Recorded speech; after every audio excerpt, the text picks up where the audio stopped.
True Media।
नमस्कार, मैं मंजू शाक्या आप सभी को नववर्ष, लोहड़ी, मकर संक्रांति और गणतंत्र दिवस की हार्दिक शुभकामनाएं देती हूँ।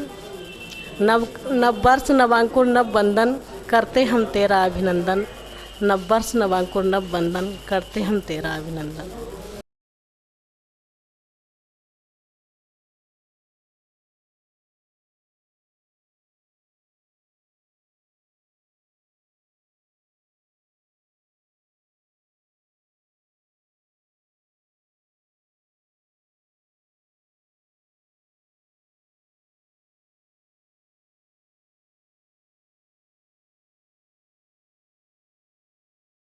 नमस्कार, मैं सुशीला शिवरान ट्रू मीडिया की तरफ से आप सबको नववर्ष की हार्दिक शुभकामनाएं देती हूं और ये 2 पंक्तियां आपको सौंपती हूं। नए साल से कर रहा दिल बस ये इसरार, नए साल से कर रहा दिल बस ये इसरार, गुल हो गुलसा साथ हो चुभे न कोई खार। और आने वाले त्योहारों लोहड़ी का, बैसाखी का और 26 जनवरी का भी आपको बहुत बहुत ये त्यौहार आपको मुबारक हों। बहुत बहुत शुभकामनाएं आप सबको।